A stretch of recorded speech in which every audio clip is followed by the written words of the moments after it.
Sit down if you want to. Right in the middle of what's going on. I'm in the middle of an interrogation. Take a seat, young Skywalker. The middle children of history, man. Middle of the day, Alfred? Please, take a seat there. Right now, I'm in the middle of nowhere. Stop the middle, it's a basic! Meeting in the middle.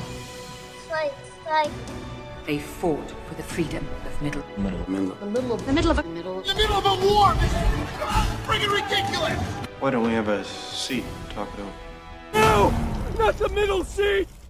Turn on the classical piano music and jump in the car because it's time to road trip with a brand new episode of the Middle Seats podcast.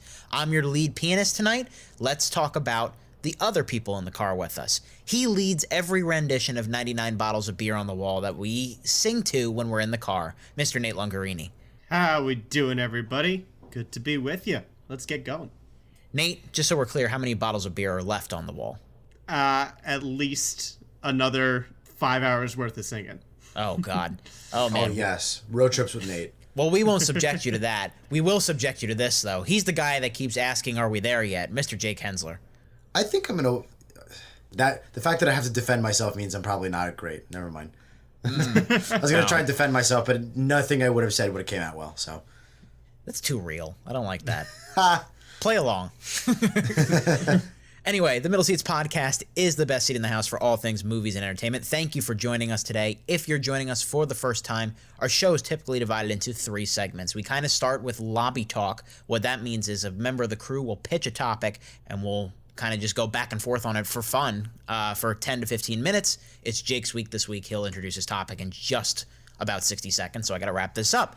Anyway, after lobby talk, we get into the biggest news of the week. Couple of huge trailers this week, so we're going to get into that soon. And then we can get into a big review. Oscar season is approaching shortly, and we get into a movie that could be a big contender, Green Book, which is based on a true story, and we'll get into that in a little while. So let's swing it around to lobby talk. Let's all go to the lobby. You're in the lobby? What do you look like? I will blow up the block before you can make the lobby. I was thinking we should probably get going on what we're excited for in 2019 now that the year's wrapping up. So I think how we're going to do this is we're each picking 3 movies. We're just going to quickly rattle them off and talk about the total of 9 movies that we're really excited for among the hundreds that Andrew will undoubtedly get to. Yep. Let's throw it to him. Let's see what 3 movies Andrew's really excited for. So I kind of wanted to leave the bigger stuff to these guys because, I mean, like, I kind of am able to get into the nitty-gritty because, like Jake says, I see a bunch of movies a year. So here are some of the smaller prestige pictures, still not, like, minuscule, but, like, interesting smaller movies, not the big blockbusters that I'm looking forward to. And they're 3 fantastic filmmakers coming out with new projects, and we don't get movies from them every year. We get them probably every 2 to 3 years, so when they come out, it's an event. It's been, 2015 since Hateful Eight, which was Quentin Tarantino's last movie. He returns with Once Upon a Time in Hollywood. It's based around the Manson murder time period. It takes place in Hollywood. It stars Leo DiCaprio, Brad Pitt, Margot Robbie, a bunch of other people. So we're very excited for that one. The Irishman is another one that we thought we might get in 2018. It got delayed, but Martin Scorsese working with De Niro, Pacino, Pesci, just a huge cast in that one. And then Little Women is another one that I'm excited for. Greta Gerwig, she's been a big actress for probably, I would say, if not a decade, half a decade. And she made her directorial debut with Lady Bird, which of course was a big critical darling last year, probably my 2nd or 3rd favorite film of 2017. So she is coming with an adaptation of the classic novel, and she has assembled another great cast: Saoirse Ronan, Meryl Streep, Emma Watson, Timothée Chalamet, Bob Odenkirk. Just a great cast. And those are the kind of movies that I really look forward to, especially as we get deeper into the year. These movies that are all about acting and they're all about filmmaking. And I love the blockbusters as much as everybody else, but those are 3 that are really on my radar for next year. See, that was pretty stupid of me because Tarantino is one of, if not my favorite director. And before we started recording, we all kind of like shottied what movies we were going to talk about. And I completely somehow forgot that his was coming out in the coming year. And you call yourself I know. a fan. I was like, God, I'm so stupid. Right, and I let you go first too. That's the sad thing. Like we wasn't like round robin. I let you go first. I know. I know. So stupid of me. As soon as Andrew was like, I'm getting Tarantino's, I was like, expletive. But yeah, so naturally, had I remembered and not, had a big brain fart, I would have picked Tarantino's. I'm very excited for this. He's got an all-star cast. He's got an, interesting take on some real-life events, which he did with Inglourious Bastards. Super, super excited for Tarantino's. And obviously the other two outstanding filmmakers that Andrew mentioned as well. Yeah, these are all interesting movies because we don't have any trailers for any of them yet. Obviously, they're a little far out. But this is why I love being friends with you, Drew, because you get to keep up on all this news and eventually see the movie before I do and let me know how it is so I don't have to do all the busy work. Right. I can let you be my own hype machine. I'm your guinea pig. Yeah, I get it. Nate reaps the rewards of Andrew's hard work. Right. Your worst movie of the year is going to be my 32nd favorite. Honestly, that is how both of us work. I'll be like, oh man, I really did not like this one. And Andrew was like, yeah, that was middle of the pack. You didn't see this one. Yeah, you ain't seen nothing. Yeah. But yeah, I'm also very excited for Scorsese's movie. I was a little... Although Silence was good, I was a little underwhelmed with that one when it came out, so I'm hoping he can get, he gets his old all-star crew back and see what he can do with them. Honestly, I forgot about Silence, to be completely honest. I liked it fine, but in my head, Wolf of Wall Street was his last movie. See, it was good. It was just, I don't know, not what I hoped from a Scorsese movie. Yeah, it was fine. It was good. All right, Nady, what's your three? Let's hear it. Alrighty. So... all of mine do have trailers, so if you are hyped for these, you can watch them right now and get on board the hype train here. So my first two are definitely more on the lighter side of things. There's Detective Pikachu, which we previewed a couple podcasts back, and as you know, I am the big Pokemon fan of the group, followed by Jake as my little protege there. And if anything, I'm just excited to see how good, bad, or weird it is, because it just looks like such a weird mix of a movie that we have not seen anything like before. That's a great point. So I'll be happy to either trash it or praise it depending on how it goes. One that I definitely am excited for and hoping is just as good as the first, though, is Lego Movie 2. All-star voice cast, great brand of humor, and the premise here looks just as entertaining as the last time. We start with this weird dystopian Lego world, and Chris Pratt's character is still just happy-go-lucky, oblivious, and we're apparently going to space. So there's going to be spaceships, and it's going to be great. So very much looking forward to that one. The first Lego movie is very near and dear to my heart. And then to completely spin it all around, a darker, but still another sequel coming out, is Glass. And unbeknownst to fans at the time, it is going to be the third movie in M. Night Shyamalan's weird superhero universe, picking off right after Unbreakable and Split from a couple years back. And I'm just excited to see what a Bruce Willis who cares looks like. It's been a while, yeah, right? so yeah. It's when been was a the last while. time that happened? And then, hopefully, knocking on wood, M. Night Shyamalan actually makes a good movie again, because Split was pretty darn good. And if he can keep that momentum going, I'm going to have a good time, because Unbreakable is one of my favorites. And obviously, Sixth Sense and Signs are both classics in their own right, and a lot of people's favorites movies, depending on who you talk to. So this has potential. It's a little pipe bomb just ready to go off. And I just hope it goes off in the right direction. Side note, I think I would fight whoever picks Signs as their favorite movie ever, but I digress. Yeah, Nate, I'm with you as far as Unbreakable goes. Unbreakable is really good. I saw it a while ago, and then I rewatched it. It's a really good, grounded, down-to-earth, take on a superhero universe. So when they revealed that Split was related, and then they'll be taking all of them and putting it together in Glass, I was very excited, and I'm with you. I hope he can return to form and find himself again and make this really good. Mm-hmm. Yeah. Like, we're seeing so many of these connected universes. Everyone's trying to copy what Marvel did. And I feel like Shyamalan might actually be able to really, deconstruct it in a cool way, the same way that Cabin in the Woods deconstructed horror. Right. And it could be really, really cool if it works, if they do it right. Because, he's had some fantastic failures. But he's undoubtedly a unique mind. So, like, I still wouldn't put anything past him. Yeah, and I just love comeback stories personally. Oh, yeah. And his redemption arc, per se, has been very interesting to watch. Yeah, it could be potentially in a story in itself.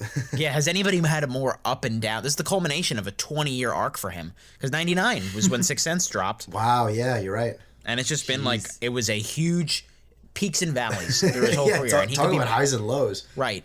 Like, if you had told someone 10 years ago that M. Night Shyamalan would be back on top, people would be like, what? But 20 years ago, they'd be like, yeah, of course. He's the next Spielberg. Obviously. That's what Newsweek said. Like, That's so crazy. And of course, Lego Movie 2. The original Lego movie is one of my favorite movies of all time. I'm excited, but I'm nervous too. You know what I mean? Because you take away Lord and Miller from the equation, and every time you do that, I'm just nervous. But I just hope it's serviceable. It does respect, kind of like what Incredibles 2 did to Incredibles 1. Right. It doesn't have to be as good. It just has to be fun. Yeah, I mean, knock on some heavy wood. I'd be pretty surprised if it was legitimately a bad movie. Because, I mean, it's just, there's still so much, talent behind there, and the first one set it up so well. Like, you just got to make a solid, competent movie. You don't have to blow anybody away like the first one. Right, exactly. You just have to at least just be good. And I'm confident it'll be at least that. Mm-hmm. Hopefully better, but I'm not too worried about Lego Movie 2. And then obviously Attack of Pikachu. Nate, you said it perfectly. Good, bad, or weird, I agree with you. I'm pretty excited to see it, no matter how it is. I honestly can't wait. I guess I'll transition awkwardly into my picks. But mine are John Wick 3. First one I think is really good. Second one I think is awesome. And I can't wait for the third one. I'm super excited for that. It comes out in May, I believe. Very crowded summer. Mid-May, yeah. Yeah, very crowded summer with Avengers and Godzilla and God knows what else. Aladdin, X-Men, and yeah. Yeah, so much is coming out. But I'm very excited for that. I think both the other ones are great action movies. After that, I'm going to throw Star Wars Episode 9 out there because, I mean, potentially, unless they decide to come back and make more sequels in 10 years, this is going to be it for the Skywalker stories. And, not looking to argue with Nate here, but I love The Last Jedi, so I'm very excited to see where they pick it up. Still, again, no trailer, not a whole lot known there. J.J. Abrams picking it back up, right? Yeah. Cool, so we got J.J. Abrams back, well-regarded director. And my third one, so from the mind of Get Out, Jordan Peele, who won the Oscar for Best Screenplay. Get Out came out in February 2017. His new movie called Us comes out in March. And we got a poster as of recording today. And all we know is that it's a mother and a father take their kids to a beach house for a nice, relaxing weekend. An unexpected visitor pops up, and it turns into shock and chaos. Who knows what happens? But I love that. That can mean literally anything. Yeah, it could be anything. I'm just glad we know something now. I've been pretty excited for this. He's got a great cast. As far as I know, it's Winston Duke and Lupita Nyong'o, and he's a great mind, and I can't wait to see what he does next. He's also got the Twilight Zone show coming out, so he's been busy, but I can't wait to see what else he's got going on. So, yeah, those are my three picks: Star Wars Episode 9, John Wick 3, and Us from Jordan Peele. Looking ahead to like Star Wars, especially, like, I'm very curious to see. Not obviously, I want to see the movie because I love Last Jedi just as much as Jake did, even though Nate disagrees. We'll get there.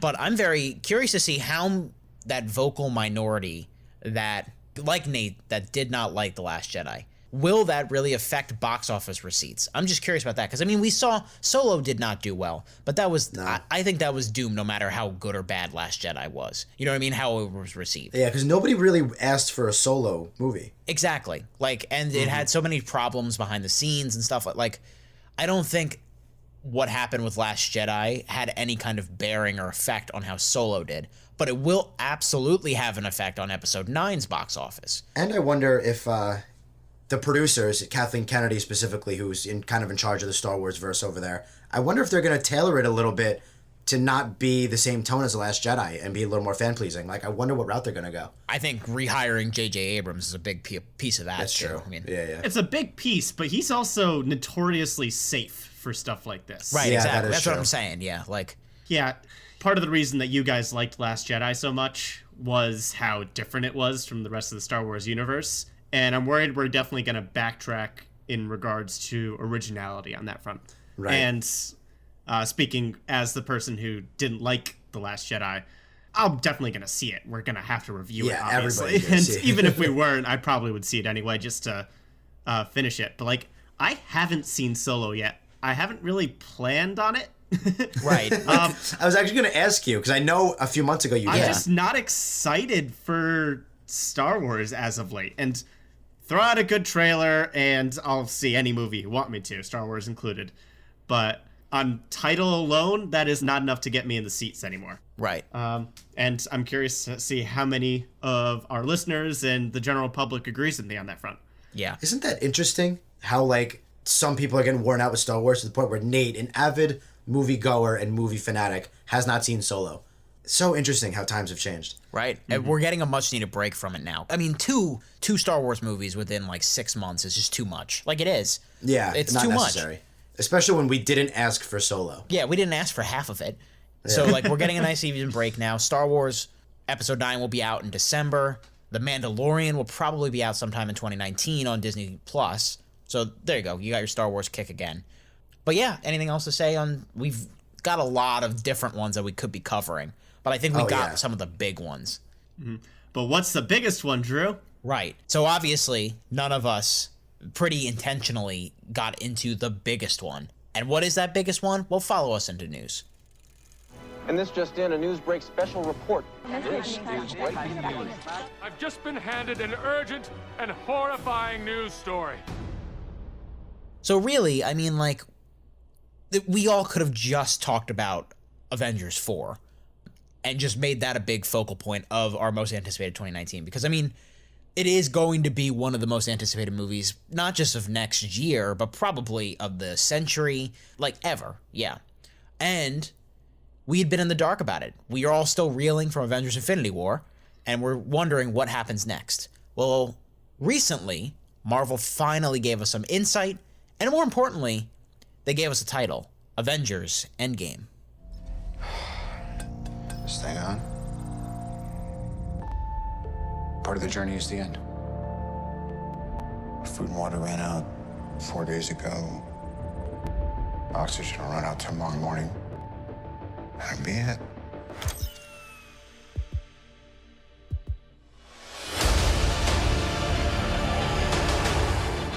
Thanos did exactly what he said he was going to do.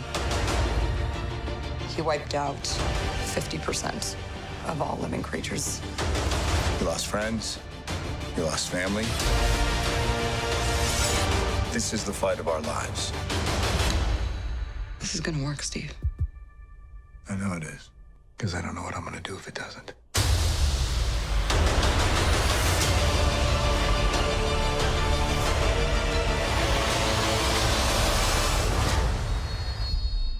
As of this recording, that trailer, a teaser trailer, very much a teaser for Avengers Endgame, has been watched 68 million times, over 68 million times by people on the internet on YouTube. Of course, it's Joe and Anthony Russo directing again. It's basically part 2 to Infinity War, although it is seemingly seems to be a separate movie. We don't know a lot about it. We know that pretty much most of the Avengers will be back in some capacity. What that means, we'll see. It's very speculatory. We didn't learn a lot, is what I'm trying to say. But what we did see, Nate, what did you think? Oh, chills, man. This is such an emotional trailer because it's literally just setting the tone from where we're coming out of Infinity War. Obviously, if you haven't seen Avengers Infinity War, put your hands in your ears and just skip forward 10 minutes of this podcast. For whatever ungodly reason you haven't seen it, I guess tune out now. Right. Yeah. This trailer does not even try to Oh my god, yeah. any kind It of like begins bones. with the dusting of the Marvel logo in the aftermath of the snap. Yeah, that's Marvel just planting its boots on your kitchen table and saying, like, if you haven't seen our other movie, too bad. Here's what we're doing. Yeah, right. Exactly. And again, Avengers made a stupid amount of box office money, and it's coming out on Netflix soon, and it's already DVDs and all that. Like, everyone who is into Marvel has seen it. Probably several times by this point. Yeah, I've seen it at least 2. But to the important stuff, this trailer is the aftermath of that devastating finale where half of the cast is just gone.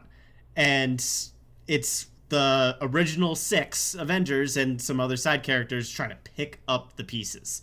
And it's gonna be crazy. I can't wait because there's no action in this trailer. Nothing. But it's just raw emotion of this is where we are. What the heck are we going to do next? Right. And that's all I needed in this teaser. It's just every character, they just pan to them and they're just completely broken. It's like they focus on the loss and then they pivot to what's going to happen next. Jake, what did you think? Truthfully, I wasn't blown away by it. It's pretty much just a relatively simple what we all needed, in my opinion. Like, when I watched it, I didn't get the chills that, like, Nate, you and a few other friends of mine all say, like, chills, hair stood up, rave. I didn't really get that. I watched it and was like, nice, good.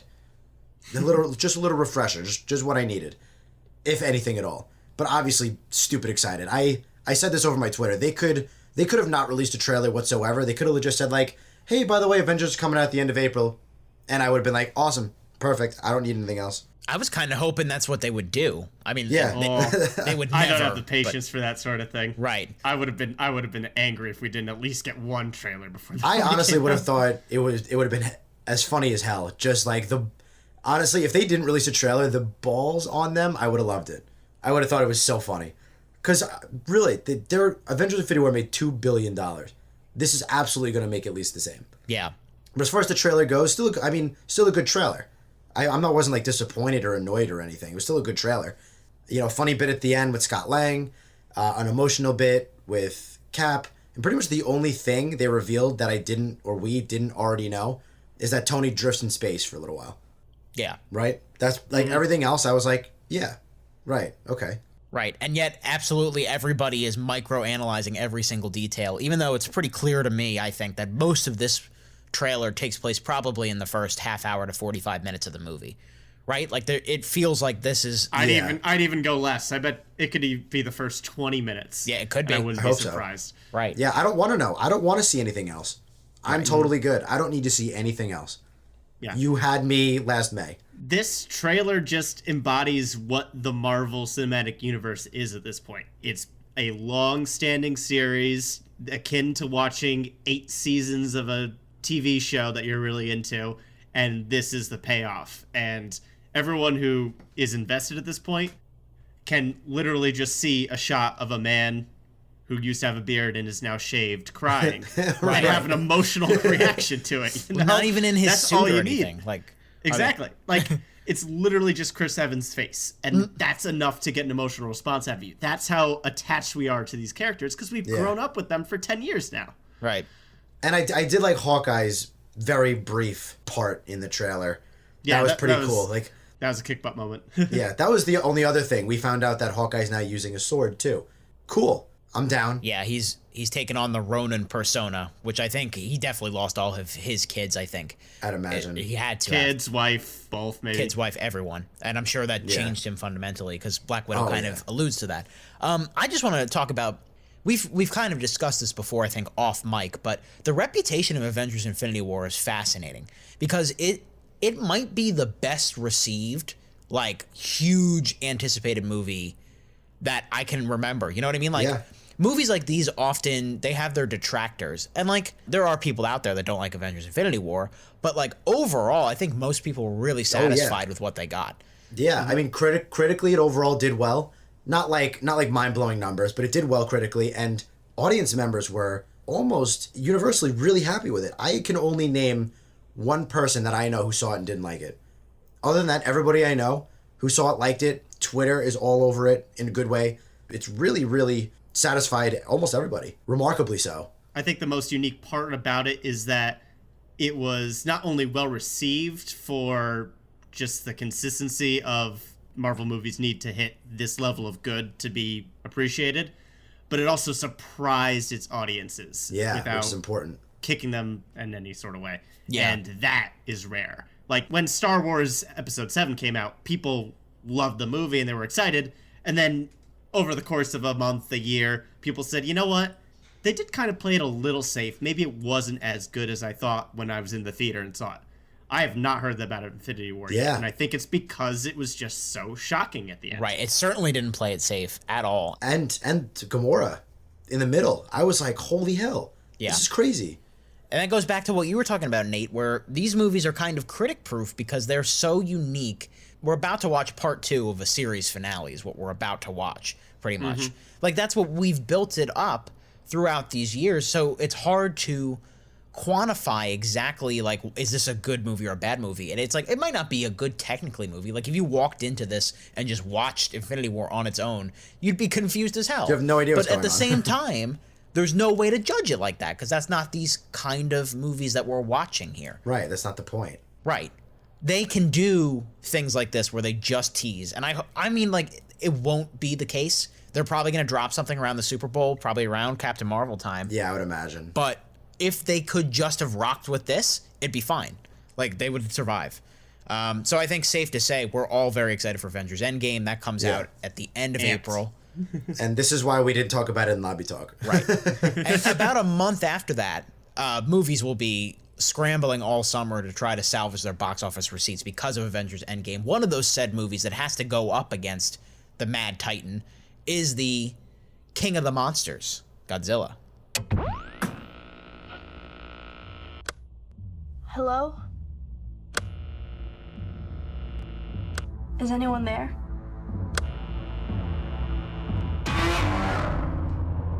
Senators, we believe that these titans are just the tip of the iceberg.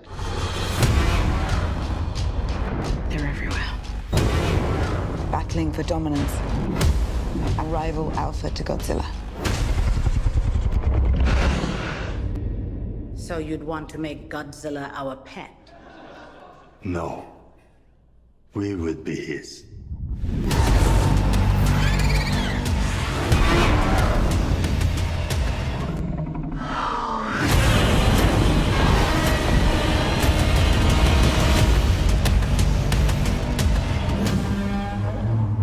That was a snippet of the second trailer for Godzilla King of the Monsters, which is due out in late May, so it has about a month's separation from Avengers Endgame.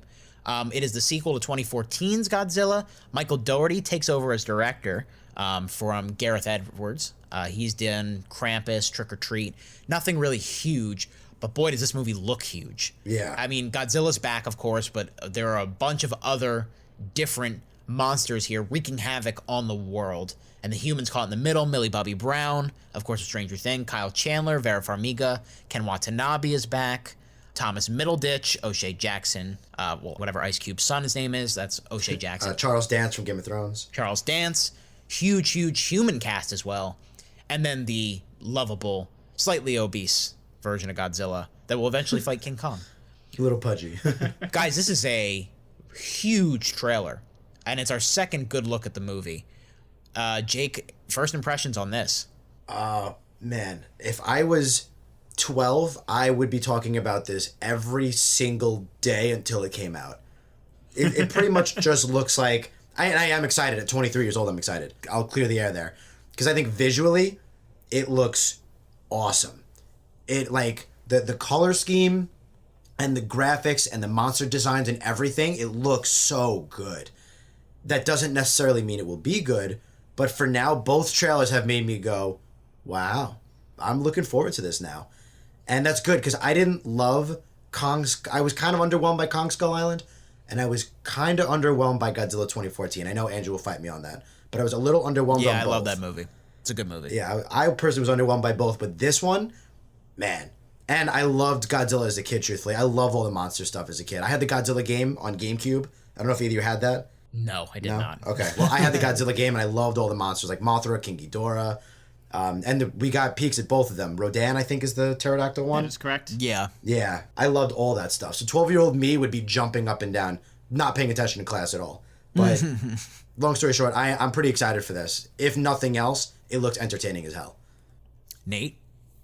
Same boat, man, if not more so. Sweet. Because I can remain 12 years old in my head here.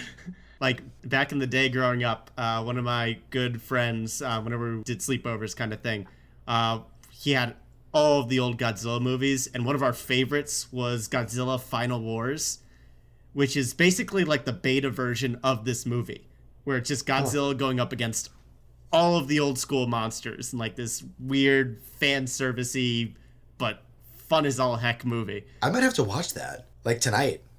Like, it's campy. But all the Godzillas, especially the American productions when it got to this point, were that way.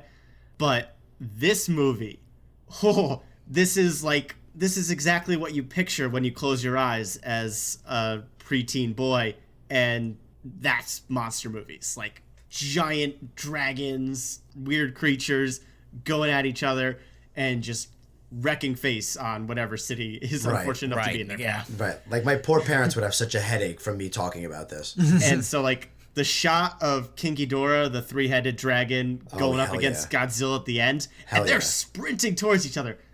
That looks so cool. Yeah, I am excited. I'm really excited. I hope it's good. Yeah, if they focus on the monsters this time around, I'm going to be so happy, because I'm more on Jake's camp when it comes to the 2014 Godzilla, where, yes, it was tense, and yes, people are comparing it to Jaws, how you don't see the monster the whole time, but we just spent so much time on the military character. I already forgot his name because he's just so boring. It just ate up the movie because we were just focusing on his perspective the entire time. I don't really care. Like, I didn't dislike it. I just didn't think it was anything great. Right. I thought it was okay. You have to walk before you can run, though, guys. Like, I don't think, personally, that you could have just jumped into what we are seeing in this King of the Monsters trailer. Because this is clearly... I'll give you that. It's clearly a rectification of, you know, people's main complaints about the original Godzilla, which is not something that I had a complaint about. I really liked the movie's atmosphere, how Edwards kind of evoked Spielberg in a lot of points. And like you said, the Jaws atmosphere, that's a good way to put it. This just seems like it's balls to the wall crazy. And it could still have some of those same problems where it has problems with human characters, but if they focus on the monsters as much as it seems that they are going to, it's going to be just exhilarating to watch. I agree. Exactly. Visually, this thing is just like otherworldly. Like it looks visually outstanding. Right. And it's just a matter of whether or not it can deliver on its promises. Because in my opinion, the original Godzilla, I shouldn't say original, you know what I mean, 2014 Godzilla, did not promise a movie like this. It promised what we got, which was, you know, passing glances at Godzilla and then handed over to him in the third act. This looks like Godzilla and his friends, or I guess foes, I should say, dominate the entire thing. Which, I mean, makes sense because, you know, he's out in the open now. We know about him. So, like, why? We can't play coy about it anymore. Like, you don't need to build the mystique of him anymore. He's there. So it's a matter of whether they can deliver on the promise of what you guys want. And me too, I should say. But like what you guys have wanted from the beginning, I should say. Truthfully, my main concern is that the director's kind of inexperienced. He's been attached to a couple things, but he's never really done a whole lot on his own. Nothing with a budget above $30 million or anything like that. Yeah, nothing really great. Nothing that caught anybody's eye. Like, he's helped write some decent things. I think he's been attached on as a producer to some things. But as a director, he hasn't done a whole lot. And that's truthfully my main concern. Well, the movies he's done are good. They're just, you know, they're low-key. That was my concern, was the jump to big-budget filmmaking like this would be a problem. But it doesn't appear to be. The visuals are there. Yeah, it looks great. So obviously that comes out May 31st. So moving on from two 2019 movies we were really looking forward to a premise that we now have and like some official announcements from a 2020 movie that should be really exciting. So Pixar, we've kind of been pushing them to go back to original content because we all loved Coco a lot. As much as we liked Incredibles 2, I don't think we're very much on board with a Toy Story 4 that much. But there has always been this idea, or not always, last year it was introduced at a convention, this idea of like Lord of the Rings meets modern suburbia life. We've learned very key details about that new story they're going to be telling. It's a movie coming out called Onward.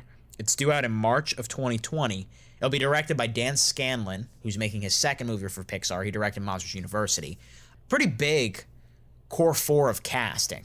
It's Chris Pratt, Tom Holland, Julia Louis-Dreyfus, and Octavia Spencer. The story is going to follow two teenage elf brothers, presumably voiced by Pratt and Holland. They're on a mission to harness magic, however little of it is left in the world. It's kind of vague, but basically the through line that they pitched was, imagine mystical creatures living every day like us. Well, did we already get that? Isn't it Bright? Yeah. Let me say, imagine that, but good. How about? Or hopefully. In my head, I went watch Andrew get ticked. Yeah, but let's not go there. Nate, when you hear about this premise, what do you think? Well, I just want all our listeners to send us thank you notes because we got Pixar all on our own to stop making sequels and focus on original movies. Correct. That's all us. Just us. Yeah, they overheard us and they were like, you know what? They're right. Let's do that. Forget money. Yeah.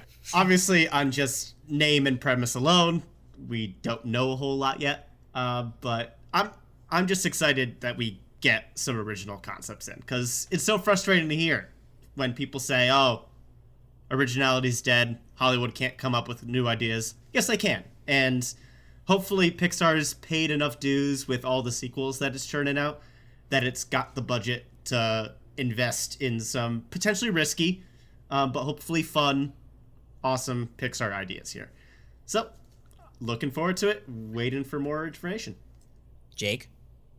Yeah, I'm getting pretty excited for the future, truthfully. I think, honestly, I was saying this to you guys earlier, just the name Onward is cool. That's a cool name. I like that. Also, great cast. Julie Louis-Dreyfus, Chris Pratt, Tom Holland, and Octavia Spencer, you said? Yeah. It's a great cast. So that's exciting. And Pixar, original content. Hell yeah, thank you. That's what we're waiting for. Literally here at the Middle Seats, that's what we've been asking you for. So yeah, obviously that's all we know. We don't have any trailers for it, but that's cool. Oh, and that's what I want to talk about. I almost missed it. The premise. I really dig that kind of stuff, like fairy tale creatures and make-believe worlds. Like, I was the kid who wouldn't really tell people that I was into that stuff in fear of getting made fun of, but I always dug that kind of stuff. So hell yeah, animated, fun, upbeat Lord of the Rings characters in suburban world. Yeah, I'm on board. Yeah. I think there's a misconception that Pixar's like original content bombs. I mean, in comparison to the sequels, because their top 3 movies, I'm looking at the list right now, are Incredibles 2, Finding Dory, and Toy Story 3. Of course, those are popular sequels to immensely popular originals. But Coco, which of course was their last original movie, still made over $200 million at the box office, won Best Animated Feature, and we know they have a wealth of money. So it's just, I think it's frustrating for us to just see that, you know, they're spending so much time on the sequels when they don't need to be financially. And these are the exact kind of projects that I want to see them doing. Amen. Because they're you know they're going to take this and still have like an amazing emotional core with it, like they did with Inside Out and Up and Finding Nemo. They have these concepts where they, you know, it sounds like you can describe it in one sentence, like, oh, okay, emotions inside your head. Fish goes to find his son across the ocean. But then it's so much more than that. And you know Onward, right. And I already know that Onward is going to be more than that because, one, it's based off of Dan Scanlon's apparently very real-life experiences, which aren't always happy. So we know we're already going to have to cry from that. And 2, Chris Pratt tweeted out, said something, can't tell us a lot about it yet, but that he, like, bawled the first time he read the script or something like that. So, I mean, that could be a little bit of just, like, you know, I'm marketing this towards you. But at the same time, you got to get excited about it. Pixar has earned the right that you hear a project and you go, okay, let's see what happens. Honestly, they're in a more, I'd say slightly more risky way. They're kind of like Marvel. Even their movies that aren't that great are still pretty good and do well. For the most part, yes. Even their subpar, per se, are still relatively well regarded. So, I mean, you know, like Marvel, you got to trust them. You got to trust that they're going to turn out good work, regardless of what it is. Except for Cars 2. Forget Cars 2. Okay. Yeah. Let's end on that note. Forget Cars 2. Don't forget what we just talked about, though. That'll end our news segment. If you have anything to say about any of those news items or anything to say about the most anticipated movies of 2019, please comment, subscribe, let us know what you're thinking. Let's move into our feature review. Moving back towards 2018 and a big Oscar contender this season, let's talk about Green Book. Yeah. Some guy called over here, a doctor. He's looking for a driver. You interested? I am not a medical doctor. I'm a musician. Do you foresee any issues in working for a black man? You in the Deep South? There's gonna be problems. We will be interacting with some of the wealthiest people in the country. It is my feeling that your diction could use some finessing. But why you breaking my balls? Because you can do better, Mr. Balalam. This gentleman says that I'm not permitted to dine here. I'm afraid not. How does he smile and shake their hands like that? Because it takes courage to change people's hearts. Come on, get out now. You never win with violence. You only win when you maintain your dignity. You don't know your own people. You, Mr. Big Shot, doing concerts for rich people. So if I'm not black enough, and if I'm not white enough, then tell me, Tony, what am I?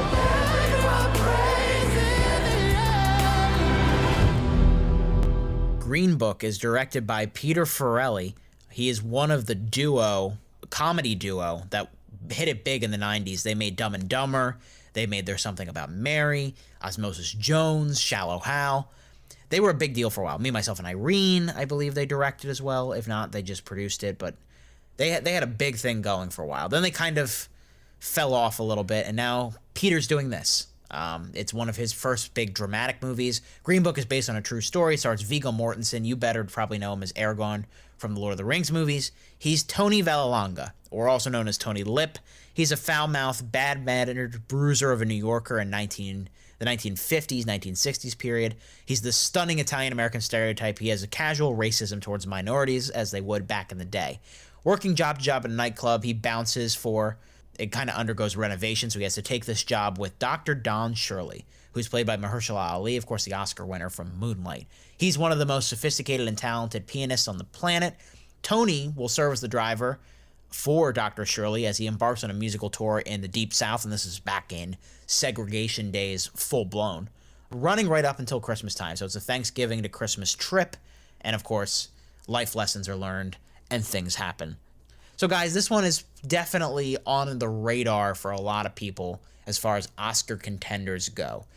Whether it deserves it or not is up for debate, especially between general audiences who are watching the movie and hardcore critics who, of course, have their starling favorites here at the end of the year. I'm just curious to hear what you guys think. Jake, what did you think of Green Book? So I sat down and watched this, and I liked it more than I thought I would. I actually really liked it. I liked it a lot. I think the story's really good. And I think the performances were both outstanding.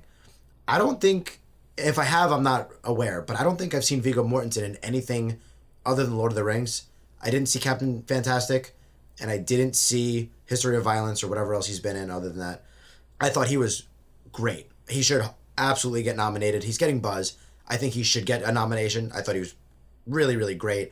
He pulls off the Italian stereotype perfectly, and he's got great facial expressions, his mannerisms. He hits the emotional cues when he needs to, like upbeat, funny, happy, sad, confused, wonder, all of it. He gets it really, really good. And Mahershala Ali, same, in a supporting role. I think he should get a nomination as well. He's totally different than his Luke Cage role, totally different than his Moonlight role. He really shows his range in this, and I think those two are the ones that really stood out to me. Both of them were really great. And then on top of it, a really nice, touching story about an unlikely bond between two very different people, different things, going out of their comfort zone, what they learn from it. It just really, really good story, really good movie overall, great performances. I could see a lot of people liking it. I don't think it'll be anybody's favorite of the year, though. But really, really good. I'm glad I, went down and watched it. Nate, what did you think? All right, scoot over, Jake, because I'm going to be sharing that seat with you in the car here. I wasn't sure. It's kind of justifiably been called a cookie-cutter Oscar movie, and it is a little predictable in that regard, but what really sells this movie is the chemistry between the two main characters here. Mortensen took me completely by surprise, because I didn't know who the actor was until I was looking up for my notes before the show, and to have Aragorn come back in such a very different role, much later in life, was really exciting to see. And then Mahershala Ali is and continues to be an outstanding actor and loved every movie or TV show that he's been in. And they play off each other incredibly well. Their character dynamic is really fun to watch. And on that note, the movie is surprisingly funny for what the story is all about. So it definitely hits the emotional notes. It makes you angry when you see the unjustified racism. It makes you laugh when the characters are bouncing off each other, and makes you smile at the end. It's a happy ending. So, all in all, it's a pretty well-contained package and perfect holiday movie. It's interesting because I feel like there are movies like these that come around pretty much every year where they're really feel good and they're Oscar contenders, but a lot of people kind of scoff at them. It happens. Like, The Blind Side is the one that I keep thinking of, where it's a crowd pleaser is what it is, but it might not have the technical prowess or the, craftsmanship of the bigger art house pictures. And a lot of the times movies like that are looked down on, sometimes unfairly. But the crowd pleasers can be just as good too. And especially, this is a very good movie. It's a good, well executed, manipulative for sure movie. With two really strong lead performances, two excellent actors working off each other.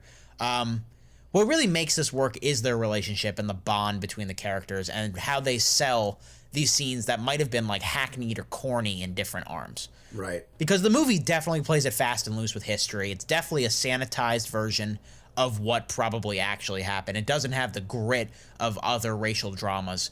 And I think it suffers a little bit for that because it's clear that we're watching a version of this movie that is supposed to make everyone feel good. You're not supposed to feel uncomfortable watching this, or like overly uncomfortable, if that makes sense. Right, yeah. I can see that. It's a sweet, likable, charming little flick about a very unlikely friendship. It has a lot of fun with turning the Driving Miss Daisy routine on its head, where it has the white man driving around the black man, and that's a clever conceit. It's a good story. It's clear, I mean, like, I don't know how much they moved around the facts, but as flawed as it can be at points, and it's certainly not perfect, there's a lot of lack of polish in the filmmaking that it speaks to the inexperience of the director and the inexperience of the crew on working on these kind of movies. For all of those shortcomings, Mortensen and Ali carry this thing past the finish line because they are so good and they're so good together that it just feels like we're watching two thespians just put on a show. Mm-hmm. Ultimately, that's what a lot of these Oscar movies boil down to. It's just watching some of the best talents in the world elevate material that might be like B- material to like B+ stuff. And that's what we're doing here. Yeah, and I kind of agree with you. I remember thinking there's not a whole lot of, like, not that the direction is bad. I also am not the one who's like an expert on directing, obviously, but I remember thinking there's not a whole lot of like style or unique qualities to the direction. Like Mad Max, La La Land, Revenant, just, recent movies in the last few years. Those are very specific styles. Great directors working at hand. This is obviously, to me, obviously more of a director who knows how to direct a movie, but not with any kind of precise or specific qualities in hand. Yeah, it's competent. Mm-hmm. Right, yeah. And had they not landed the actors that they landed, it would have been a different movie. I agree. Like, both of them are great and they do wonders with the script. But I think with lesser actors, it would have been a more mediocre movie and not talked about here, honestly. Yeah, we wouldn't be touching on it probably. So, like, you were talking, Nate, about how, like, Mortensen is just unrecognizable and how much weight he gained for this role. And I think the movie has a lot of fun with that weight, if that makes sense. Just, like, it makes it a source of comedy. Yeah, and the Italian stereotyping in general is kind of on the nose as someone who comes from an Italian family and knows a lot of Italian families. Not to the point of being offensive, obviously. But, right. Just the mannerisms, the food, the dialogue. He does an incredible job. And he becomes the driver of Dr. Shirley because of how he can handle himself and handle others. And there are several scenes where he has to intervene to protect the piano player. And he can really pull that snap from, I'm a likable, funny guy, let's figure this out, to I'm going to wreck your face. Right. And, oh, yeah. Very quickly. And very quickly, but convincingly, believably, and honestly a treat to see this actor again. And again, I did not know who the actor was watching the movie, and I'm like, wow, I really like him. Who is he? Oh my God, he's from Lord of the Rings? That's Aragorn? What? Yeah, I was pretty shocked. I'm with you in that boat, Nate. I knew who it was going in, but watching him, I'm like, man, he's got one of the biggest trilogies of all time under his belt, and now he's getting Oscar recognition from a couple years ago and potentially this year. Good for him, man. Yeah. He's been doing quality work since Lord of the Rings ended. It's just been in smaller movies that not a general audience saw. This is definitely probably the biggest role he's had since then. Right. But he's a great actor. Like, he really is, and he gets to show it off here. These are two guys that I feel like elevated themselves from like character actors to full-blown leads just by sheer talent. Because Mahershala Ali's been around for a while too, but Moonlight really sent him to the stratosphere, and now he's going to be the lead in True Detective. I'm so excited for He was an amazing villain on Luke Cage. Like, the guy is great, and he deserves everything that he's been getting, and both of them do.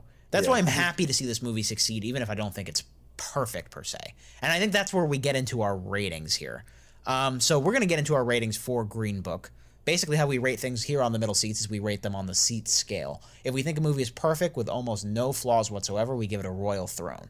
If we think a movie is really great but has some minor flaws, we give it a plush recliner. If we think a movie is really good but has some significant flaws that needs a little bit of hashing out, we give it a wooden seat. The inverse of that, if we think a movie's not very good but has some really solid strengths, we give it a damp lawn chair. And if a movie has no redeeming qualities whatsoever, we give it a sleazy outhouse. And if we think a movie needs to be seen in theaters with a good crowd or with a big screen, we give it the bag of popcorn moniker. So Nate, what would you give Green Book? Yeah, so just quick recap. Love the characters, tightly packed story, good direction, solid plot, good theming. All around, it's a really tightly contained movie that just works. It didn't blow me away. It's a little predictable. It's a little sappy at times, if that's the right word.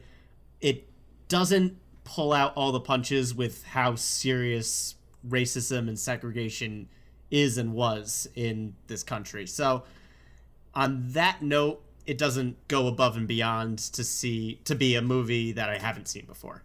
But that said, on character strain alone, this is a solid movie.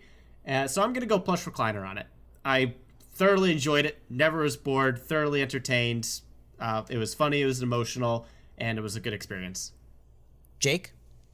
Yeah, this movie's a really good example of just a really well done quality drama. It's not a masterpiece. It's not any of those movies that's blowing people away. I guess you technically never know, but I highly doubt it'll win Best Picture if it gets a nomination. It's just a really good quality film that I think most people, if you can just take good story making that's not, overly exciting, just a really good, well written, well told story, this is it. This is what you're looking for. And plush recliner for me as well. I'm feeling the vibe, the Middle Seats plush recliner vibe tonight. But yeah, just really, really rock solid movie with really standout performances from both our leads. Yeah, the acting really does carry this thing. I took a step back and I looked at it and I was like, would this movie work as well without those two? And I mean, like, you can't isolate it like that too much, but at the same time, I do have some issues with just how over the top and corny it can be at times and how much it does lay it on thick. Like, it's a very obvious movie. There's no subtlety here. And, like, for me, it takes a little bit more than what this movie gave to give it probably a plush recliner. I'm giving it a very strong, solidly built wooden seat. It's a good movie. It's definitely something that you should watch around Oscar season because of the performances, because everybody will be talking about Viggo Mortensen and Mahershala coming up. I don't know if either of them are the front runners per se, but I think both of them will make it into that 5, especially if it does well in other categories, like Best Picture, or if it gets like a production design or costuming. It's like a screenplay. Yeah, we'll see about screenplay, because I think my biggest issues are with the screenplay. It just feels like it's a little on the nose. It's so on the nose, yeah. And we'll get into what those on the nose problems are, some of those scenes that might have been like, oh brother, a little bit, coming up here in our spoiler section. So if you have not seen Green Book, tune out now, and don't go on Wikipedia, because it's a true story. If you have seen Green Book, join us in the spoiler section. Whoa! Oh, spoiler alert! Spoiler alert! Spoiler alert! Excuse me, spoiler alert!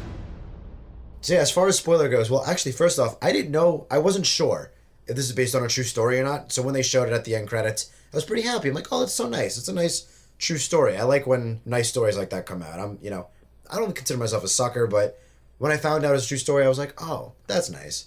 But we were talking about on the nose stuff a little bit, and there's definitely something to that. And I think the most on the nose scene for me, even though they added humor to it, which worked, was the fried chicken scene when they were in Kentucky. They get Kentucky Fried Chicken in Kentucky, and they have literally a whole discussion about black people who like fried chicken, which is obviously a stereotype, and they literally address it on the nose about how it is a stereotype, because Mahershala Ali's character has never eaten fried chicken. And for me, I was like, okay, that is as blatant as a stereotype address as you can get. And I think that was the most on the nose, but there's a few of them that kind of come and go, and then they do it with Italians a little bit as well. But a little bit. well, Sometimes sometimes they add in humor, which for me helps. So. Yeah, like he literally folds a full 8-cut pizza and eats it at one point. I forgot about that. That was hilarious. Right. That was really, but again, that was really funny. They address it with humor, so for me, it wasn't as bad. It's just a matter of how much you can stomach as far as that stuff goes. I mean, like, I agree. I wasn't offended by any of it. I was just like, oh, brother, this is way over the top. Full pizza. I forgot about that. It's just like, I think more severely the problem I had with it was those on-the-nose conversations about racism, but I don't feel like it justifies that because it establishes at the beginning that Tony he's a little racist. Like, he has the black people in his house helping him out, and he, like, throws out the cups that they use. And, like, that's supposed to be a very poignant, powerful thing about, like, the silent racism that he harbors. But then they never really, like, the redemption feels like he just grows to like the Doctor more. Yeah. As opposed to him actually getting over his racism. You know what I mean? I'm so glad you brought this one up because I was thinking about the exact same scene as we were talking about this, Drew. He is racist enough that he doesn't want to keep 2 glasses that black people have drank from. And, like, there's one other scene at the beginning of the movie where he pulls his wallet out of the car when he goes to pee as just kind of like a second nature kind of thing. Right. But then there's no show of growth in between that moment and when he's, like, now adamantly defending the Doctor's character. It's very rushed, in my opinion. There's no, like, acceptance of, wait a second, he's actually a person. I shouldn't be racist anymore. Like, that doesn't happen. That arc isn't earned, in my opinion. And it just flies by. And to top it all off, there's the weird reveal that Mahershala's character is gay.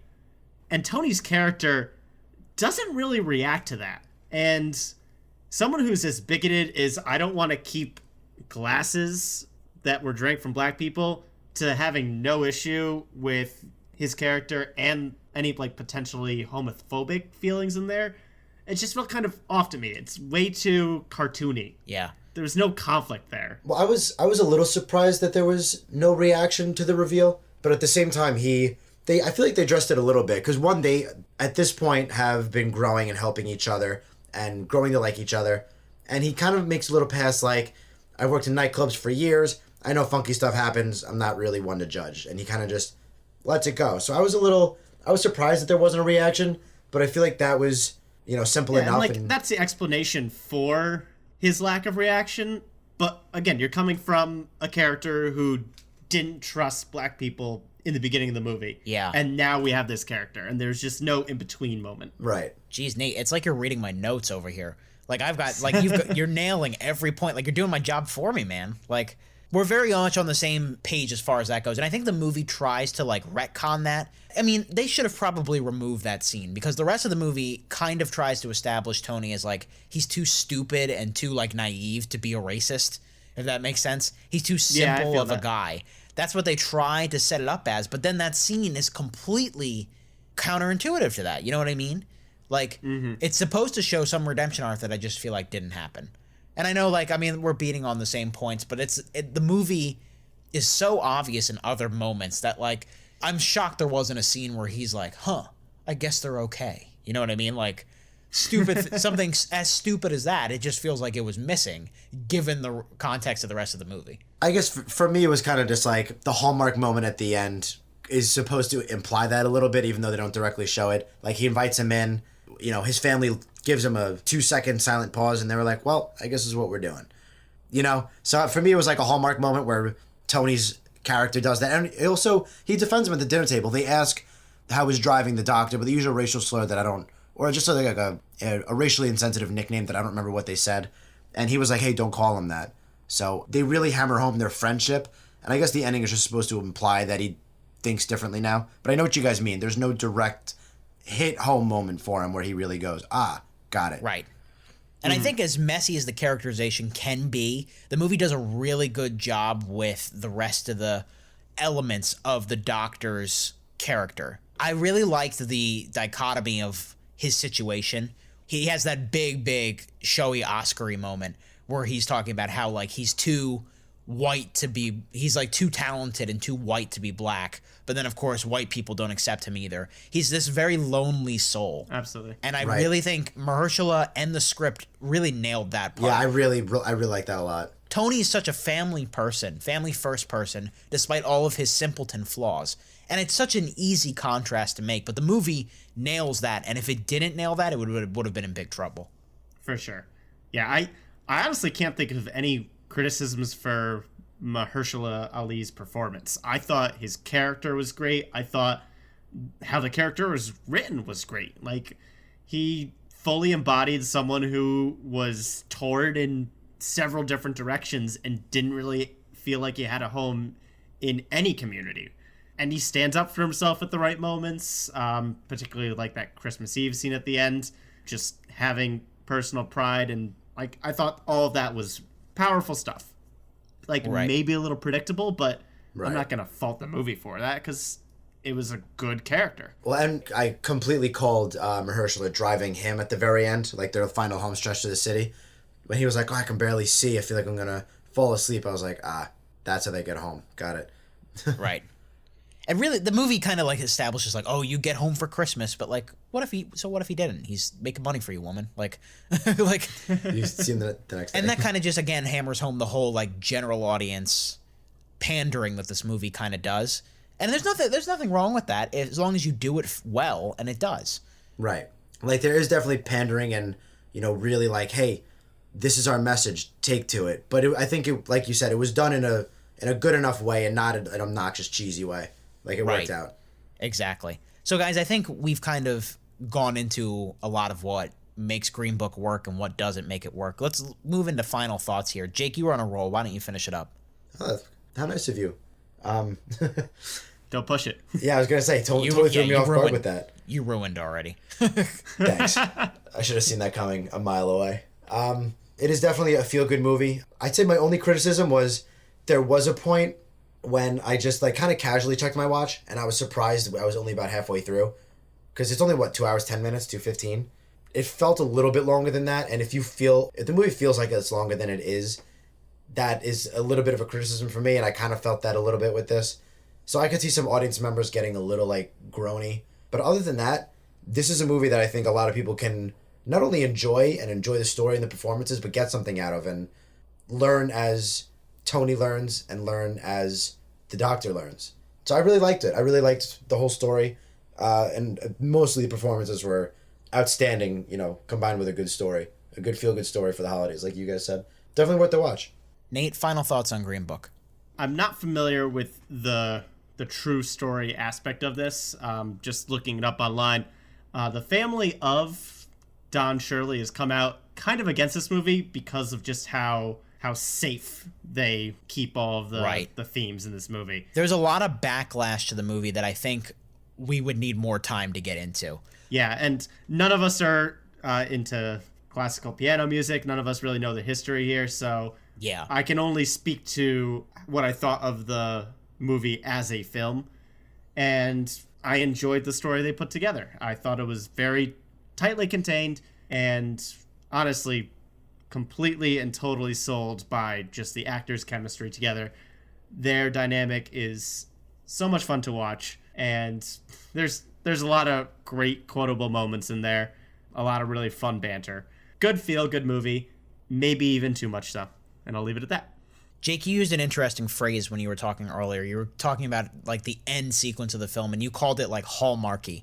And like something you would put on a greeting card that's comfortable, it's warm, but it's also a little vapid at points too. Mm-hmm. And that's kind of how I feel about this movie. I like it.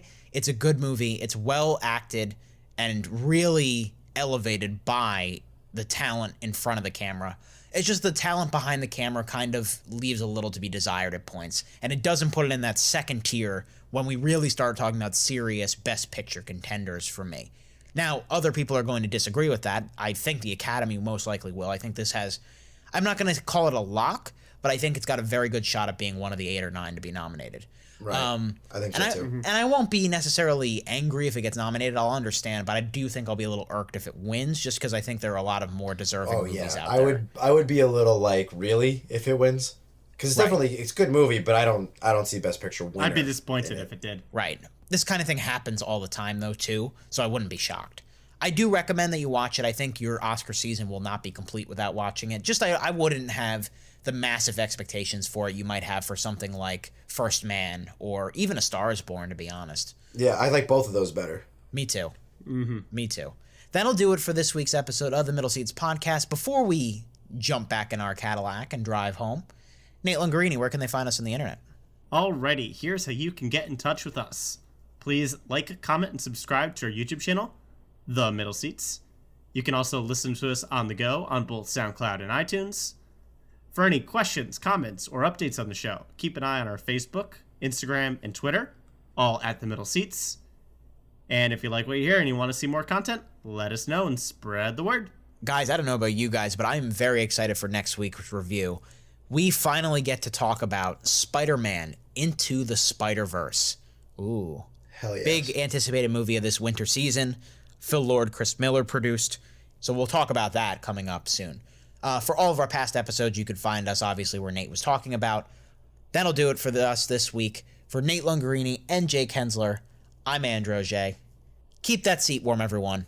We'll be back soon.